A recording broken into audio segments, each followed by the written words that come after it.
Okay, so tonight we'll kind of go over the crew of five mechanics. Uh, it looked like everybody had a pretty good session last Tuesday night when we were out at Milton Frank. Um, and then, of course, I was not able to make it to Sunday's meeting where we had the breakout session. So we hope that all that still continues to be something good for y'all. Okay, so we keep telling everybody to get into the books, not only new officials, but existing officials as well. But make sure you study the mechanics manual. It's written better than what our previous mechanics manuals have been. So it kind of breaks things down as to what you need to be doing when the ball is spotted, when the ball is snapped, as the play progresses, and all the dead ball actions that you need to work through as you wrap up this play and prepare for the next one. So yeah, just you don't want to be lost when you're out there on the field, and the mechanics will help you work through that. I asked the folks that ran the breakout sessions on Sunday to cover pre-snap routines. I don't know if they did or not, but certainly that's something that you need to develop as you work your way into officiating. Check with your mentor, check with me. I have a general idea of what the other positions do, but certainly as a back judge, when that play is over, I'm already getting myself prepared for the next play. The first thing that we do is we take care of our dead ball responsibilities, making sure that players are separated, that there's no issues going on. We don't have a flag on the ground. I've already checked the clock to see if it's stopped or running, whatever it's supposed to be. As a back judge responsible for the play clock, I make sure that it's on 40 and it's already counting down, or it's 25, waiting for the referee to get it ready for play. I count all the defensive players. I count them multiple times. I make sure I know what down what we're about to have. I signal my appropriate officials on how many players that they've got. Kind of look at the down and distance. You can generally figure out what type of play you might anticipate on the next snap. If it's third and long, it's going to be a pass, more than likely. So you wait for the offense to come up and you start finding where your key is, your initial responsibility. And, by the time you've gone through all that, once you've got it down and once you feel comfortable with it, it becomes second nature.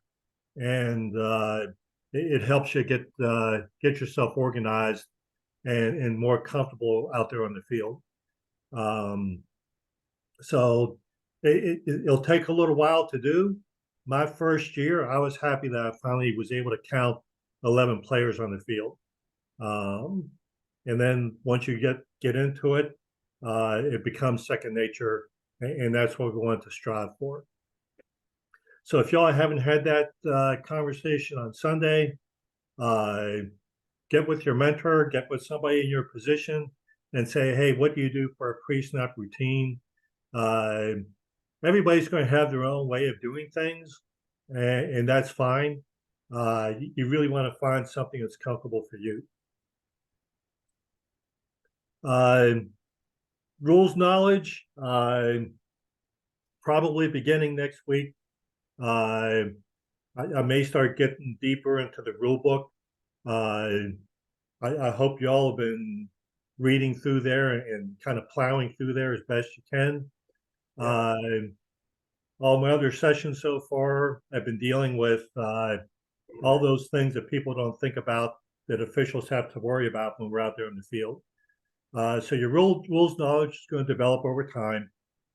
But if you're not in the right place and you're not looking where you're supposed to be looking, it's going to be obvious. It's going to be a problem.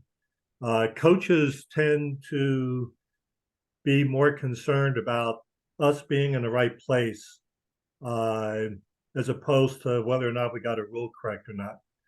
Because if you're not in the right place, the chance of you're getting the rule correct is kind of minimized. So your mechanics are important. Let me stop share here a little bit, and we'll go into the Get It Right program here.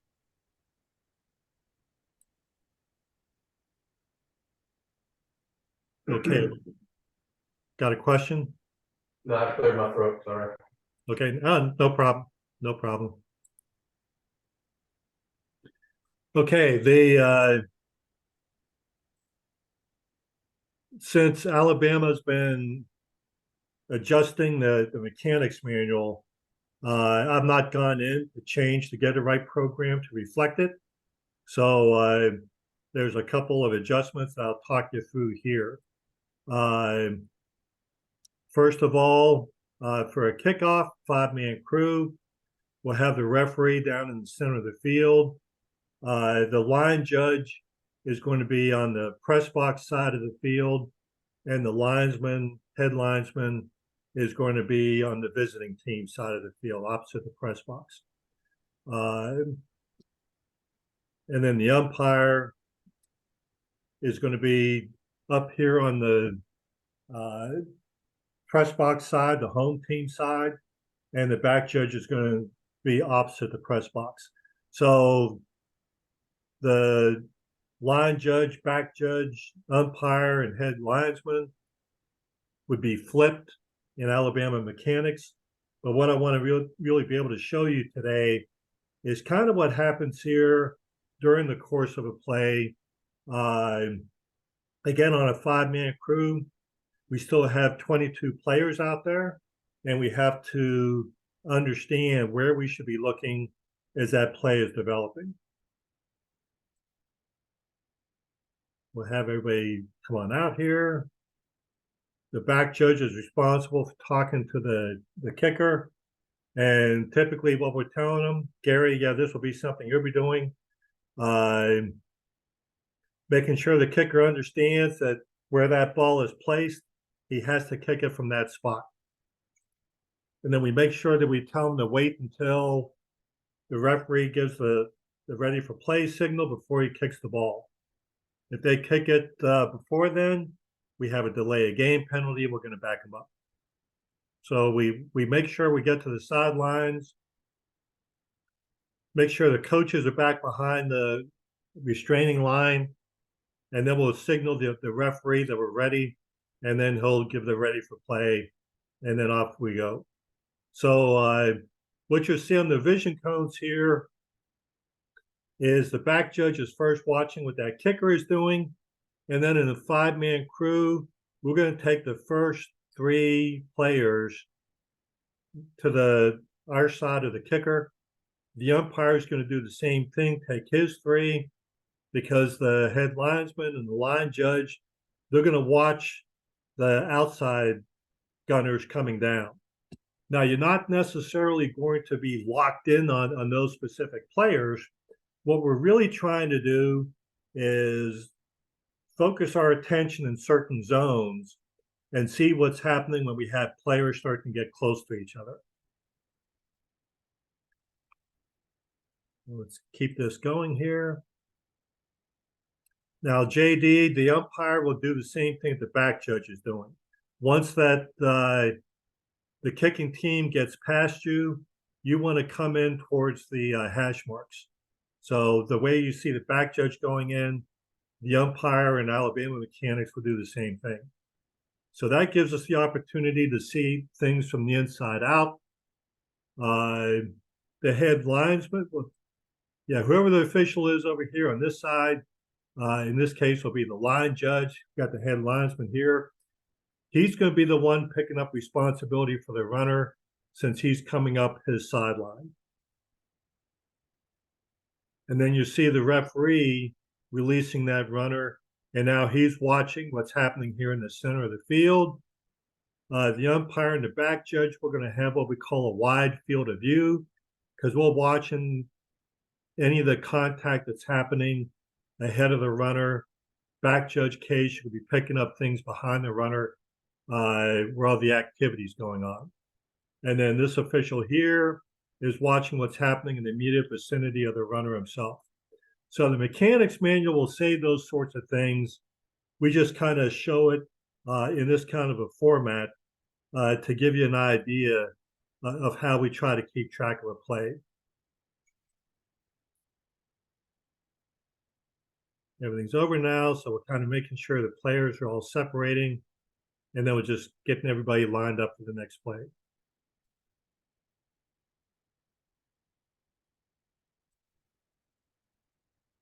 For an onside kick,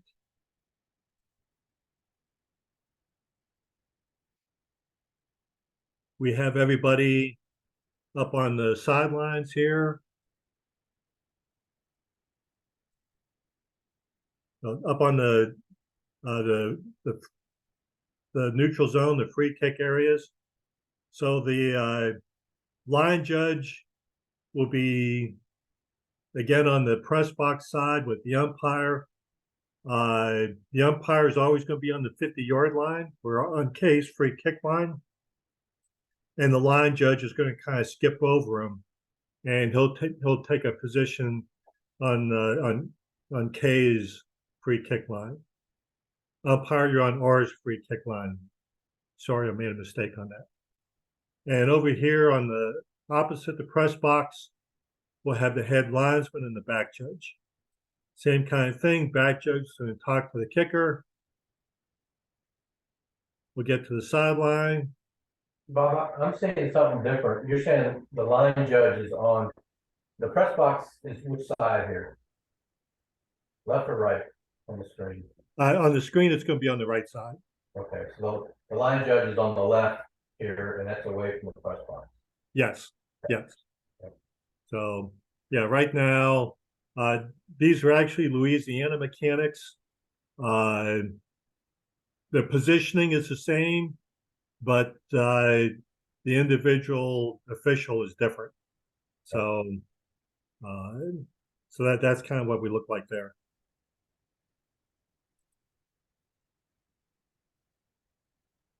Again, a lot of our attention is right here in the middle. Onside kick, a lot of activity going on. Of course, the umpire and the line judge over here is going to be watching where the ball is going, and the linesman and back judge will be doing the backside officiating, watching all the contact that's happening in here.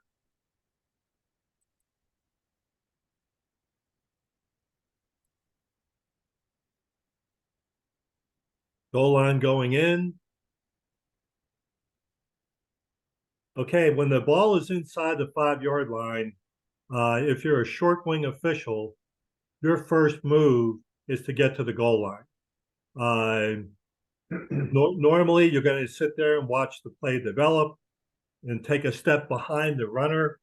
But when you're down near the goal line, that's a critical line for us, obviously. So that's why you want to make your first move going there.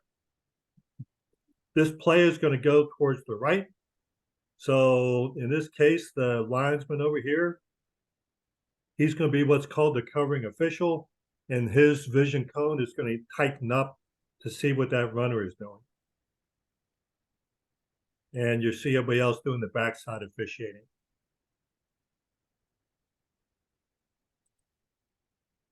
Okay, so the runner's in here. You can see the tighter field of view for the linesman. He's watching. He's going to see that that runner is short of the goal line. But then you can see how the line judge over here has that wider field of view. He's watching all the things that's happening here. Back judge is watching everything here in the front. Some of the blocking that's happening as well as in front of the umpire. So the umpire is watching what's happening right there on the line. There's some activity behind the umpire that the umpire is not going to see. So that's where the back judge is going to be helping to see what's going on back here. So that's how you wind up covering something like this. I'll back up a little bit and I'll show you what the linesman would see for something like this. You see all that humanity in front of him. And then as the runner is coming, that runner was obviously short of the goal line. So what you want to do for something like that is what we call selling the play. He's short, so go running in there. You know where the spot is. Don't let anybody guess about it. You know where the spot is. You're in the perfect position. Go in and sell it short. That'll help everybody to make sure that the clock is still running. It's not a score. Let's get ourselves ready for the next play. Bob, and I noticed in that picture there, he was waving his hand back and forth. Is that the accurate mechanic, or do you want to put it up there and hold it in one spot?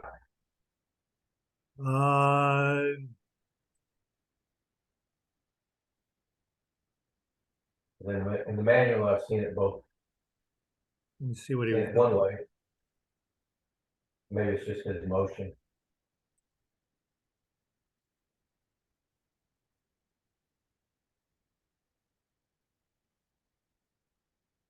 Yeah, he's just running in there.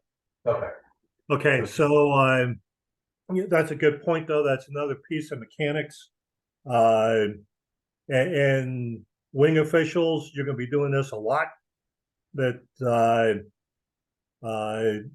when the play is dead, when you see the ball and you know that the play is dead, you're going to raise your hand, and that signifies that the play is dead, and the play clock operator will start the play clock at 40 seconds.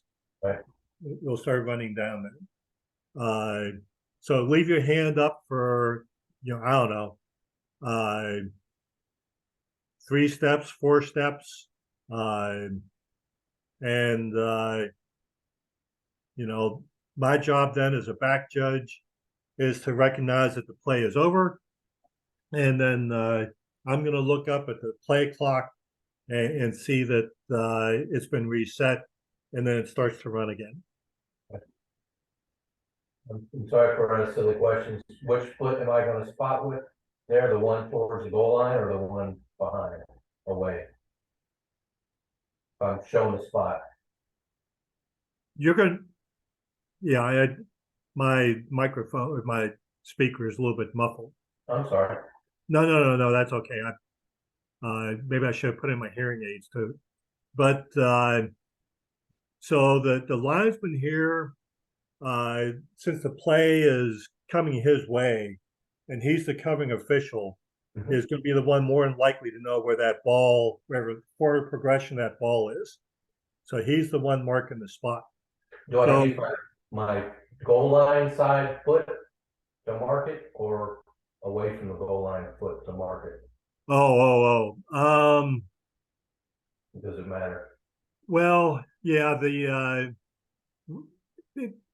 wing guys will talk about their downfield foot.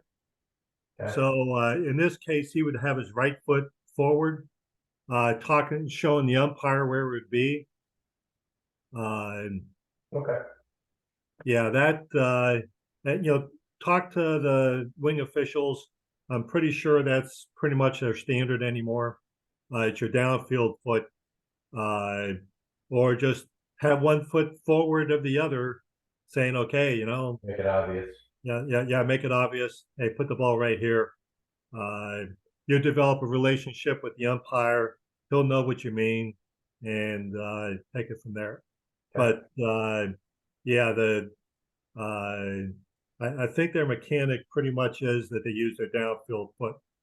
I haven't looked at that, the mechanics manual, take a look at it. They might give that tip. If they don't give that tip, it just could be one of those best practices sort of a thing. Okay. All right, goal line going out. We're going to do a similar sort of a thing there that ball's inside the 5-yard line. And, again, the first move for the wing officials will be to get to that goal line there. This whole thing about mechanics, here's something too that you may be aware of. Can you break a huddle in high school with 12 players? The answer is yes. Yeah. See, we never know what the play is going to be. So that's why those keys and initial responsibility is important, because based on how the line starts to block will kind of give us a clue as to whether it's going to be a pass or not. And then we can let everything play out from there. But since that goal line is so important, we don't know what they're going to be doing here. Somebody's got to protect it. So that becomes the wing officials. So you're going to wind up giving up some things as the play develops and they start coming downfield. 5-man mechanics, we're going to miss a lot just because of taking care of those things that are important. And we're going to miss holding calls and things like that. It's just a fact of life. But if you're doing what you're supposed to be doing, we're going to take care of the important part of making sure that if that goal line is threatened, somebody is there to take care of it, and we know what the status is.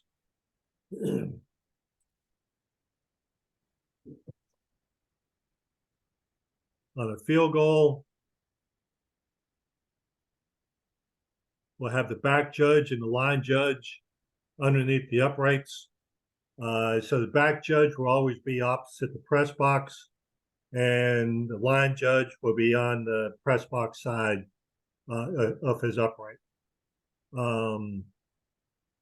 Head linesman, you're going to stay there on the line of scrimmage,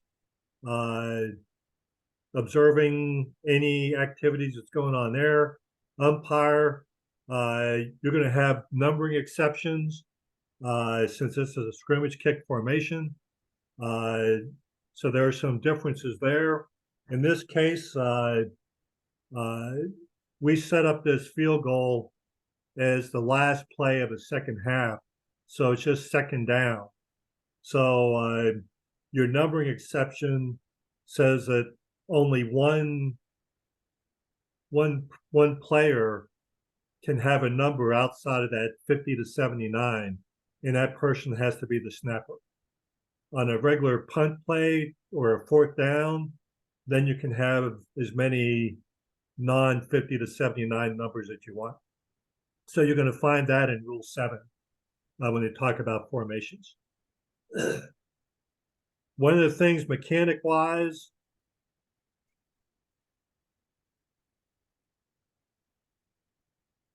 this ball goes up over the upright where the back judge is. So we only want that one official to give the signal. It used to be we would talk to the other official and say, yes, yes, yes, no, no, no.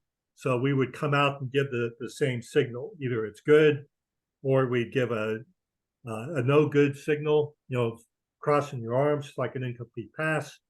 But the problem is sometimes maybe we didn't hear it right. You have two officials coming out giving the different signals, one good, one bad.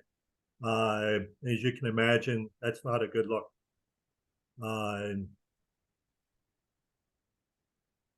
Back judge and line judge, you want to have yourself a good position underneath that upright. You're the only person that's going to have this view, and you have to decide if that's good or not. Anybody want to guess if that was good? Can you replay it? Let me get rid of the vision. Yeah, I didn't see it. All right, here it comes.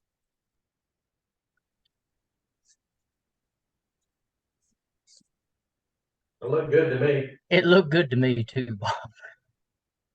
All right. It wasn't. So Yeah. I think we'll No. have some time here at the end. Let's see. Long pass. Okay. Back judge. Gary, I've changed everything in my life. I always line up in the middle of the uprights. And if I need to slide on one side of the field or the other, I make sure that I stay somewhere between the uprights. I don't go outside of the uprights. That turns out to be a good position. You get full view of the entire field, and life is good. Okay. So you'll kind of see the back judge here do a shift. Here's a typical substitution. They have 3 seconds. So that's within 3 seconds that somebody is leaving the huddle there. Wing officials, you need to be alert for a backward pass. So here's a backward pass. You and the referee will give a signal, punching your arm back. See if this guy does it. He didn't.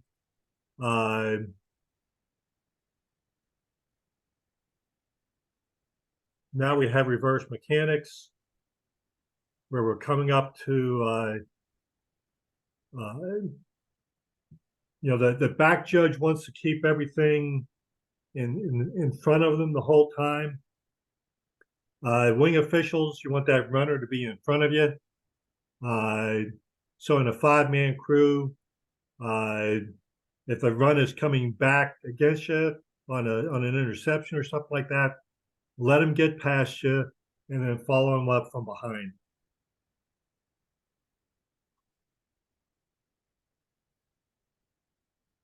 On a punt,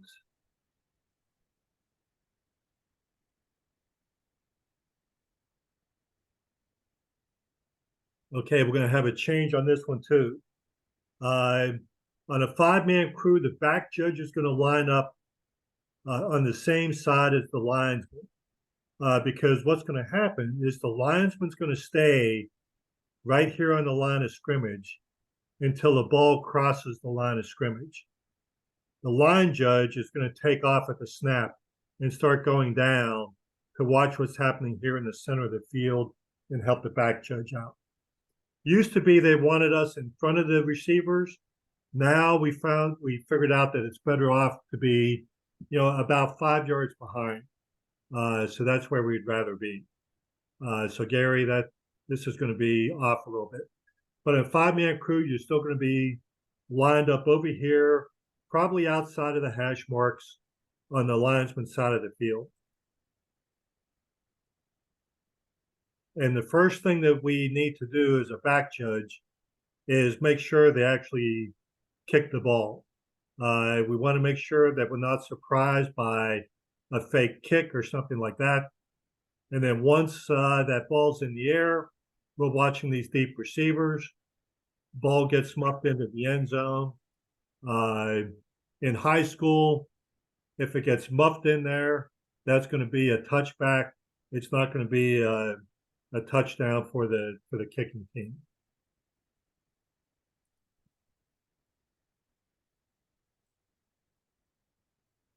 Here's what that looks like.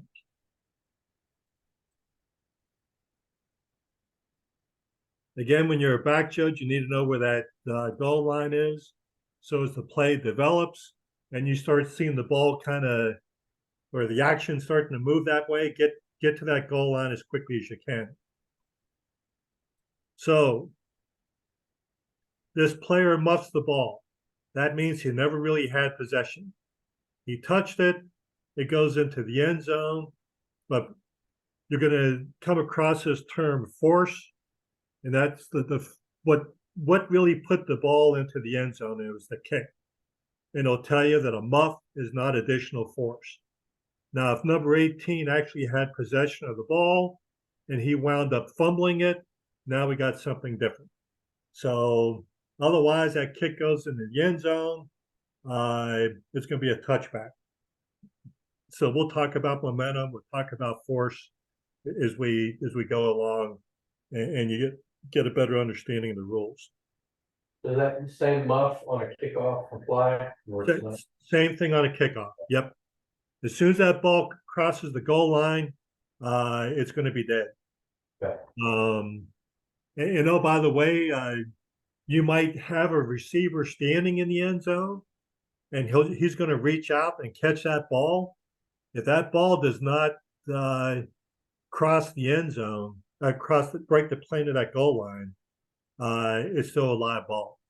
So that's one of those things that just have to be conscious and aware of what's going on, and see it, process it, and then make the call.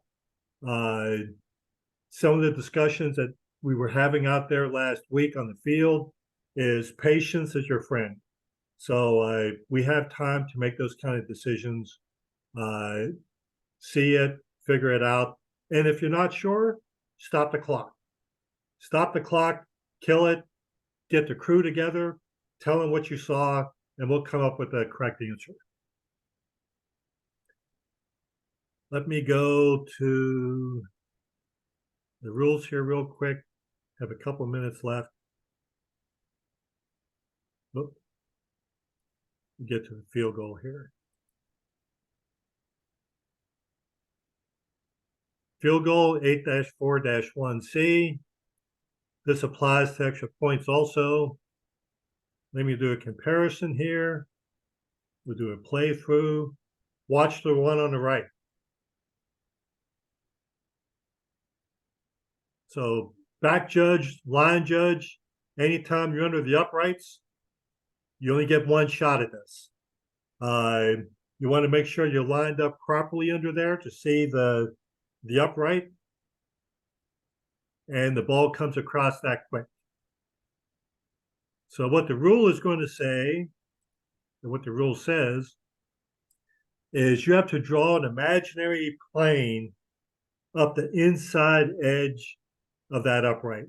And that just extends all the way up in the outer space. And if any part of that ball breaks that plane, then it's no good.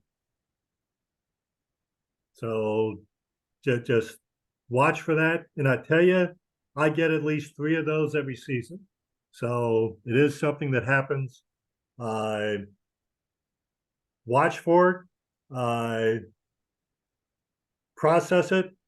You're the only one that saw it, and make the call. Come out and give that incomplete pass signal. And if anybody asks a question, you just say, hey, it broke the inside plane of the upright. It's as simple as that. So okay, I'm going to drop out of this.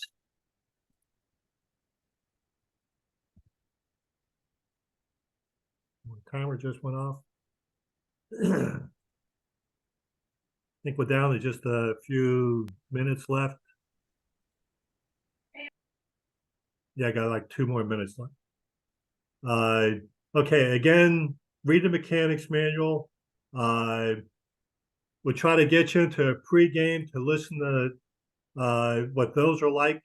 And a lot of times at the beginning of the season, we'll go step by step what our duties and responsibilities are for each one of those scenarios. Have you all taken the test? Yes, sir. Great. Yes. Great. Yes, sir. Good. It's done. Good. Yeah, that'll enable us to start putting you out on the field. I asked Jason to send me a list of all the scrimmages and any games that you all are in.